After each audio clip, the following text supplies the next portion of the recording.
Welcome to Dance to Heal.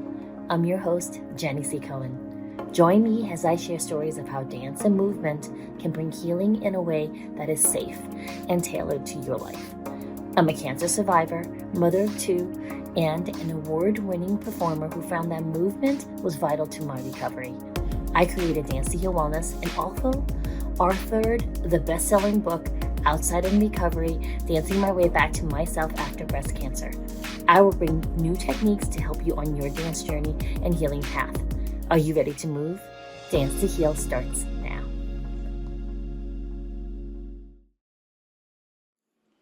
So welcome, Leni. I am so excited you're here. Now, folks, my amazing audience.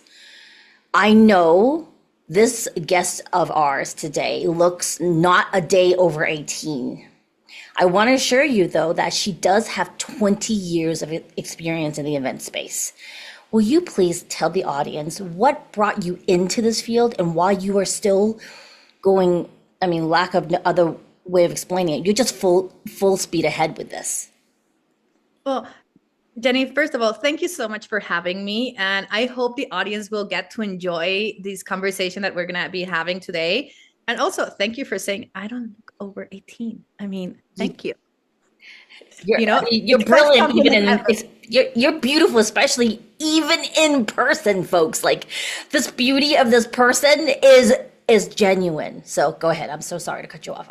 No, thank you so much, Jenny. And I want to tell you that Jenny and we have a fast and furious connection and friendship. And Jenny went to one of our retreats, so we got to hang out together in person. Isn't that amazing? And this leads me into this space of really telling you, all of you here, have you ever had this passion of connecting with other people, right? And this is what led me into the space of retreats, right? I've been in the event space for over 20 years. I started when I was 15 years old. Yeah. So many, many years ago. And I started being a hostess at weddings. And I just love the face of the bride and the groom and the family. This connection was just so, so powerful. And my journey led me into having my own catering company and studying restaurant management and just having this opportunity to create more spaces where people could come and enjoy themselves. Yes. And then one day I was like, you know what? Where is the wildest, craziest place for hospitality in the world? And I figured out it was the Middle East, and it was in Dubai. Mm-hmm. So I got my ducks in a row and I moved myself to the Middle East, far away from my home country in Mexico. And I started working for hotels. I started doing events. I started doing marketing for restaurants. So I rebranded 9 restaurants and a spa for one property. I made it snow for a New Year's Eve dinner, right? So it was just absolutely amazing, creating these beautiful, experiences, talking about revenue management and profit and how to make sure that, it was not just about getting people and doing offers, but actually getting the right people in the room, right? In that case was into the hotel. And that led me to move actually to a corporate office for Marriott for Middle East and Africa. And I was hired to be part of the team that launched Marriott Bonvoy, the loyalty program for Marriott. So any of you who are listening to this and you have stayed at a Marriott and you have a loyalty program and you're getting points and maybe you're getting now free breakfast and upgrades in your rooms. Well, I was there to launch this massive program because we were combining 3 different programs, right? So we had Marriott, Starwood Hotels, and then the Ritz-Carlton brand. And I came from a Ritz-Carlton background, so it was all about luxury, right? So I was able to oversee the joint ventures with luxury hotels and the loyalty program. And I got to create these wild, crazy events. I did a dinner in front of the Giza pyramids, right? We had a private concert with Craig David, a dinner in the summer palace of the King of Saudi Arabia, wild events. And as the years went by, and it was just absolutely a beautiful experience and opportunity, Jenny, I realized that, yes, people were leaving with smiles on their faces. And we were doing loyalty marketing great because I got emails from people saying, when is the next one event? I want to be part of it, right? Don't keep me out of the list, right? So it was working, loyalty marketing. I fell in love with it because it's all about customer relationship management, And then, the pandemic hit and I was trapped in my apartment building because, the airports were closed and you could only go out to the supermarket with a permission slip from the police every 3 days. Yes. So I was asking myself, do I want to be here? Or do I want to get myself into a place more green, just like Mexico, nicer weather throughout the year? So I packed up my bags and in 3 weeks later, I was back in Mexico. And I decided to take a sabbatical. I was like, I want to figure out what I want to do next. I was tired of people making decisions on my behalf, right? That was the biggest learning for me during the pandemic. Everyone else was deciding if I had to go to the office, if I didn't go to the office, if I could go on a trip, if I couldn't, if I could to the supermarket, right? Like if I could go to the beach. Like I was like, no, I want to be able to control my own life. So I need to figure out how I can do that. And that took me into this space of I'm going to take some time off. But there's a secret. I'm a little bit of a workaholic. So I couldn't keep my hands in the sabbatical for very long, but I started actually attending retreats. And it was not the first retreats that I attended, but it was the first ones that actually started changing my life. And I found the problem. I found the gap. I was going to these retreats and specifically one that it really changed my life. It was a women's retreat. I got to see myself, like no one, like I've never seen myself before. It was just so beautiful. And I asked, what is the next one? And they were like, no, there's not going to be a next one because we barely made any profit. And I just couldn't believe it because these were like events that were not just events, right? It was like the next level. It was a space for transformation, for people to come and change their lives. And I was quite upset. And as I'm a little bit of a nerd, like do not, I might not look like a nerd, but I am. I started interviewing people. I just wanted to know more. I wanted to understand what was happening. Was this like a common thread or was this a random experience? And I realized that actually 70% of retreat leaders don't make a profit. And they don't make an offer when the retreat is happening. So people actually don't sign up to work with them in the future or to come to their future retreats. And I'm like, this is a waste of loyalty marketing opportunities. This is a waste of not running your business like a business, but running it like a hobby. And worst of all, you're taking yourself away from the opportunity of actually helping other people and creating an impact in their lives. And that's how my company, The Retreat Planner, started. I love this. And so audience members, some of you are probably asking yourselves, why did Jenny have this amazing, beautiful young lady who looks very young, is actually very experienced in life? Why is she having her here today talking about retreat planning? And here's what I'm hoping you picked up on was Leni's story about loyalty and how to build loyalty.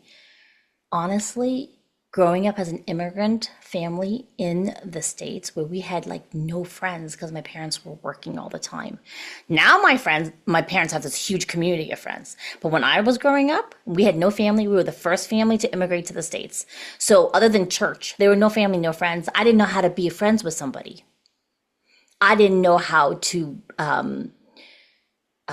be a loyal friend. I really didn't. And I think sometimes we miss out on the understanding that if you provide this wonderful experience with someone, right? Before the experience ends, you make a plan for another time. I mean, you just made me think about like doctor's visits. I go see a doctor, any doctor, they're always like, okay, so when's your next visit? Yes. I make an appointment before I leave the office. My dentist, right? My therapist.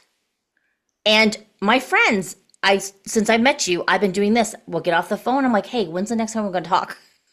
Because if I don't keep them on top of mind, I have so many things going on, right? And there's always one emergency or the other thing happening in my life, which we're going to stop happening, folks. Life, we're done with those. However, things happen. And before we know it, we were just saying before I hit the record button today, wow, time went by so fast. We saw each other in person 4 months ago. It feels like I blinked my eye and it went. There are people and situations where it's really vitally important you make a date for the next time you're going to connect. I just love the fact that you brought that home for us. Jenny, I love this. And, first of all, I would never guess that you were not good at making friendships because you're like the best. I am now.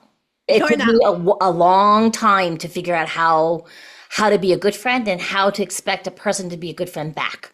You know what I'm saying? It was always one way for a while. And I love you're teaching them under this framework, right? Of retreats as a way of profits, and then how to keep them coming back, and not to be a poor retreat person. Yes. Right? It's almost an oxymoron in your world. You're like, what do you mean you didn't make a profit? You couldn't even fathom that, right? Because you've been doing this over 20 years. So, yes, go ahead. Yeah, for me, it was a shocker, right? I was just like, what? No way. No, it's not possible. Like, they had 13 people sign up. Like, there was an audience. People signed up. People wanted it. Mm-hmm.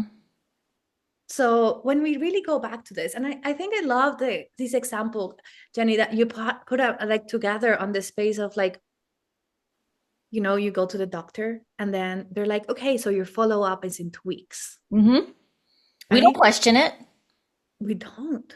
We're like, okay, so why not think about it for this in every single aspect of our lives? Yep. May it be our friends, our family, our clients, our community, right? The world.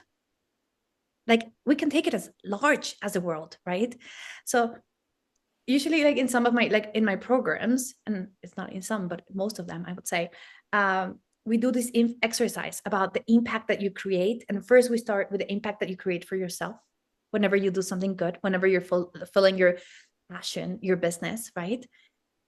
Because I teach business, so everything is about business, but just feel free, everyone who's listening, to translate this to, life in general. But it's like, how does it affect you? How does it affect the closest people in your circle? How does it affect then your friends, your family, your community, your country, and then the world?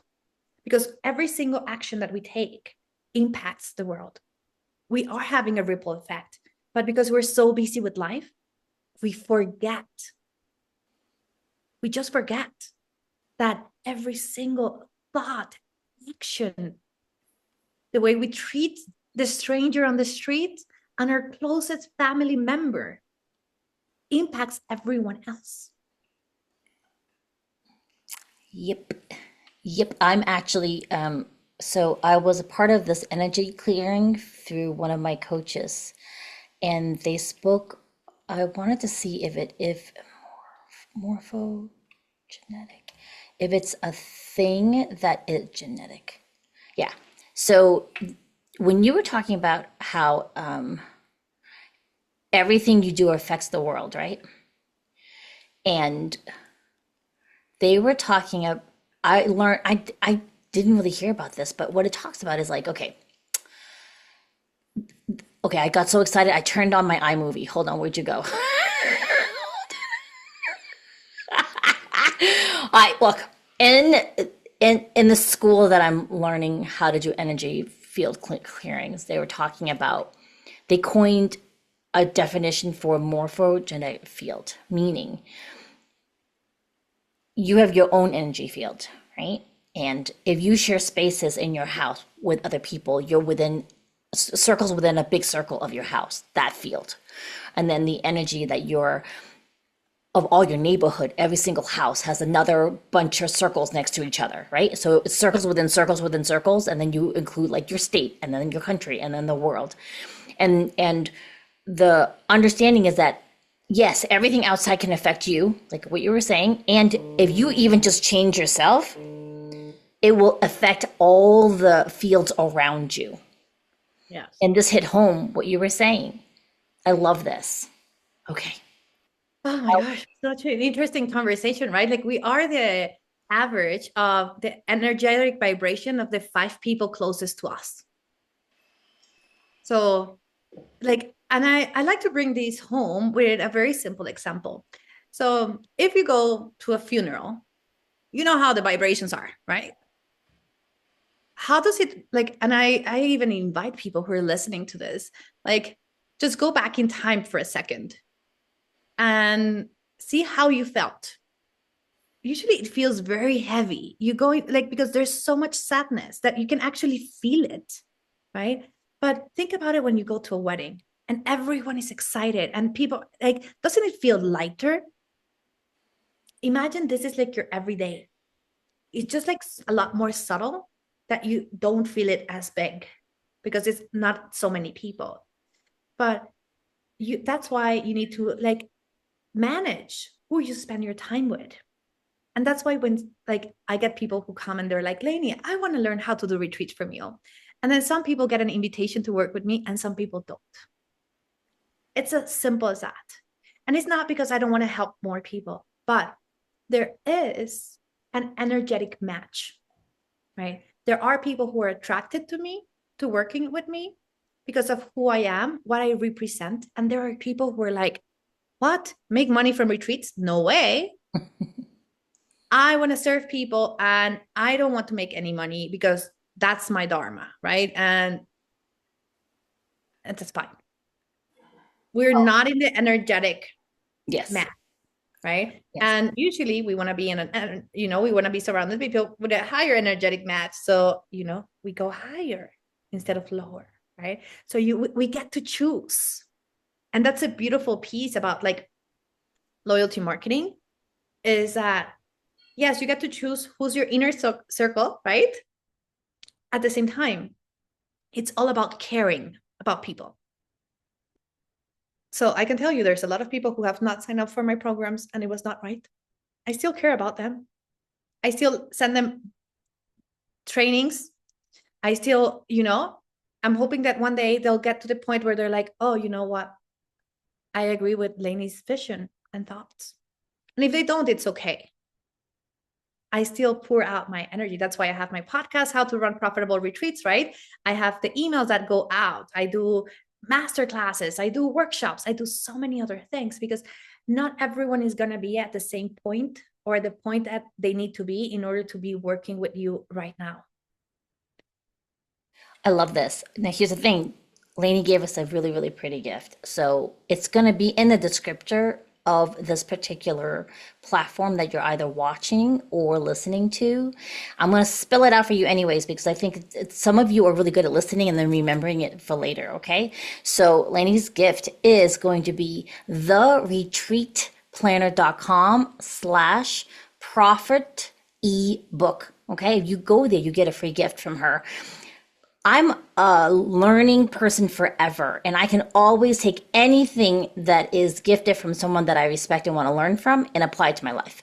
And this is why I'm so glad you're here, because it is applicable. Everything that you talked about is applicable to anything, not just profit planning. I mean, it's just even being a good hostess. If someone comes to my house, right? Well, I am known in my friends' areas, like when they come before the panini, when I wanted people in my house, my house was known as you walked in and you felt like you were home, no matter what, because the energy I generated in my house. I would have friends come, and in the guest bedroom, which my daughter now has taken over, so there's no guest bedroom, sorry. When I used to host a lot of dance instructors from around the country and the world to come to my towns, they would be like, oh, I got the best sleep. I haven't had this good sleep since I've been to your house. Right? And this is something that if you want that, Lainey's gift can help you get that. And if you're even hesitating a bit, just go to my gift, which is a danceandheal.com, where you can dance a little bit, stretch a little bit, and then access Lainey's gift. And it's gonna open up for you and how you can apply it to your life. I love this, Jenny. And I want to like just, for everyone who's like, oh, why would loyalty marketing have anything to do with this? This is the fancy number that we have for it. It's really called customer relationship management. Yeah. It's about how you manage your relationships. So it actually applies to absolutely everything, just like you were saying, right? It's about caring about people, being a great host, being the person who reaches out to that friend, like doing those follow-up sessions, connecting with people. It's in this day and age when, AI is coming everywhere, and don't get me wrong, I love AI. It's an amazing tool, but it's a tool, right? We need connection. we need these fun things like dancing with Jenny, right? Like, I mean, you cannot miss a dance session with Jenny. She's amazing. Like, I mean, she was our DJ for one of our summits. Well, she was also sponsored, by the way. So you definitely check her out because she is a machine. But she was like, managing the music and getting people to dance. And it was just so much fun, entertaining, and connective, right? So we are seeking for connection. And we cannot do that from an empty bank account. Just let's be honest. You can't, because you can't go for the coffee with your friends if you have no money. Oh, there you go. There you go. And someone was just talking about how, yes, the reality of it is that in the near future, about 8 years, 5 to 8 years from now, maybe even 3 years from now, right? The way business is done right now, it's going to be vastly different, right? Because they've been able to, through AI, speed up certain processes that humans cannot keep up with. People can't. It doesn't matter how fast you are with the Rubik's Cube, because they're like toddlers now doing the Rubik's Cube in like 3 seconds in China, right? What? Okay. Yeah, no. I get those videos on Facebook. Anyways, my point though is I can't do it in an hour. I could never do it. Sorry, I'm like the anti-Asian with that kind of stuff. The point of that particular segment that the interview was about was what's going to become shifted has a strength in humans is the ability to connect. Mm-hmm. The machines can't do that, okay? All right, they can't physically step into a room. They haven't gotten to that point yet, where they can step into a room and make a connection or empathize in more than a programmed way. Does that make sense? Like people, yes, you need to learn AI. I'm sorry, that's just a reality. You need to learn it. It really is. It's here to actually make our lives better in certain ways. And now I have two young adults who are artists. Okay. So there is that whole problem with people, they borrow or they're inspired by people's artwork. That's really, property, intellectual property. All right. I'm not saying that we should be stealing. However, it's become this wave that you need to ride that wave and understand, right? Like in surfing too, even that analogy, if there's a wave coming, you not only need to learn how to surf the wave coming, you need to know how to doggy paddle. You need to know how to space your breathing. You need to know what supplies you have to pack for when you're resting in the water, right? So the AI can't necessarily do that. You can, as a person, make those judgments. Does that make sense? Like even this conversation between Leni and I, we're drawing on our experiences together when we were hanging out during this 4-day event, and then afterwards when I did your retreat, and then after that when we were on that online summit, right? And correlating all the conversations we've been having together, and there's a certain warmth in it that I've not yet been able to find in any of the AI. Nope, you can't. Nothing will ever trump human connection. Yeah. Because you are made by your experiences. Nothing can trump who you are. Yep. I mean, no AI twin will ever have lived what you have lived, the way you have lived it. Correct. I mean, and I just want to share this last story for everyone, I think, to think about the perception of who you are and what you offer as part of your business, your life, your relationships. I remember a couple of years ago, and I remember it almost like it was yesterday. I was sitting on the terrace out right here outside my house with my brother. And we were talking about one specific moment in time when we were kids, right? So my brother was I think 10 years old and I was 12 years old. Yeah. And we were in this restaurant, and this is a little bit of a woo story. Okay. So everyone who does not believe in these kind of things, it's okay. Just, bear with me for a pinch of salt. But basically we were in this restaurant and there was this woman who was a medium. Yeah.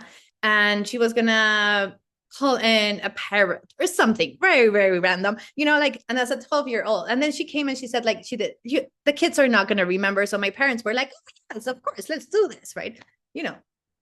Fun stuff kids do with their parents.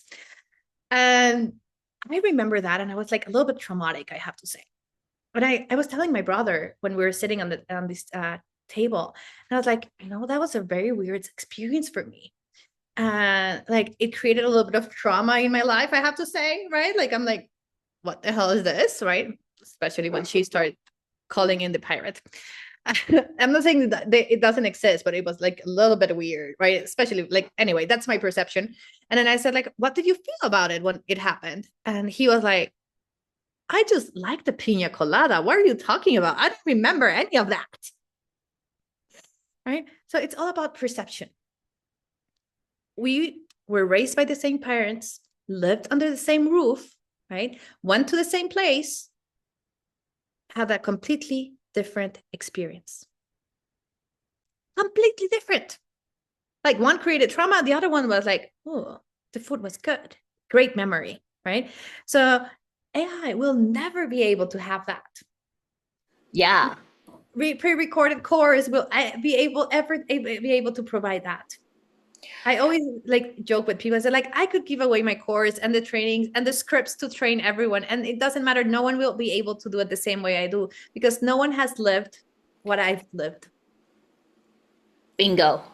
AI is actually drawing from our experiences. It cannot make its own, right? And when you were telling that story, it brought up this whole other thing. Okay, so in between when I was doing your retreat and then the weekend before when we were doing that 3-day summit or 4-day summit, I had to stay at an Airbnb in Florida.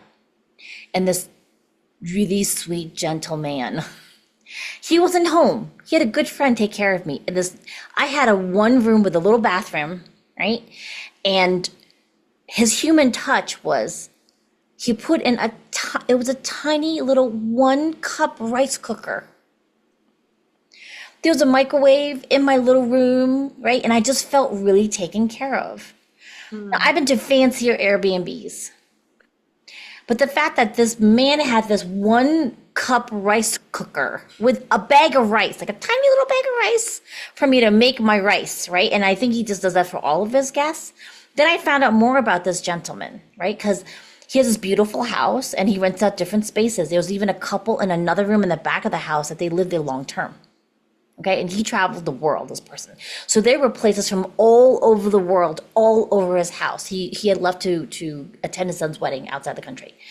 And the person taking care of me and instead of him, because he got called away, she was sharing with me about how, so his story, he never tells people about this, but he had gone to, I think, a place in South America, and he had been on a bus and he saw a long line of women walking with their children. And he's the type of person, he's not a tourist. He got off the bus and walked along where the women were walking, got into conversation with them, and found out that they were actually refugees trying to go someplace for a place of refuge, but there was no place for them. So then he built them a refuge house. Of course he would give me a 1-cup rice cooker in my room. He understood without understanding, he knew instinctively from his life experiences what most people need. I was like, how did he think about a rice cooker? And I never even met him. He's just the sweetest little gentleman person. I saw pictures of him. I never met him, right? And this young woman who was maybe in her early 30s was nothing but accolades for this man. They were not ever in a relationship. She just thought he was the most coolest person in the world. And she just went on and on about who he was. AI can't replace that, folks. All right, is that a puppy or a creature next to you? Who's that? This is Coco. Wait, I'll show you. Coco, show your face. Oh my God. Hi, Coco. This is my baby. I don't have any of my 12 cats to say hello to you. They're all surrounded. Coco's beautiful. Thank you. It's my baby, right? In this day and era where, people are not having kids, they're having dog child. He's my dog child. Listen, I will be Auntie Jenny to Coco anytime, okay? You're talking about someone who has, 10.5 cats right now? I love it. 2 dogs, I got you. I think at one point we had 12.3 cats and 3 dogs. Oh my gosh. You're a saint. Well, it's just, when you foster a lot of them, sometimes you end up trauma bonding and it's hard to say goodbye. AI can't do that, by the way. AI cannot foster kittens. It can't. Or have dogs and cats. Oh my gosh, Jenny, this conversation is just absolutely amazing. I hope everyone who's listening is like, oh my gosh, these women, they're having fun. I'm having fun. Maybe they're laughing a little bit, right? This would be ideal. Well, we're gonna have to have you come back because I think this is just the beginning of the conversation, right? Oh, yeah. Even if you never thought ever that you would be a good host for anything around a retreat or an event, please still get Leni's gift because you don't know where it's going to lead to. Okay? You don't know where that rabbit hole is going to take you. And just trust your instinct. If you're watching or listening to this particular episode and you're intrigued even a tiny bit, go get that link. Go get that gift. Any last words for my friends, Leni? Yeah. So I would say for anyone who's thinking about, like, yes, maybe, okay, maybe you're thinking retreats down the line, maybe not today. Your business, it doesn't matter if it's workshops, master classes, online events, summits, anything. That's just the retreats. That's the container. You need to make sure that it's profitable. So this guide that I put together for all of you, yes, it does talk about retreats, but you can apply it for absolutely anything in your business. So if you're not ready for retreats yet, I would say still go get it, because the nuggets of information that you get there, you can go and apply for your online courses, for your Etsy stores, anything that you need. So, I mean, I pour my heart into every single thing that I do. So I hope that you keep getting all that information, all that, those right moments of wisdom, so you can grow your business, have a bigger impact, get more clients, and ultimately, help raise the vibration of the world. We all need to become better. I love that. Thank you so much, Leni. Folks, we'll see you next time. Bye-bye. Thanks for listening to Dance to Heal with Jenny C. Cohen.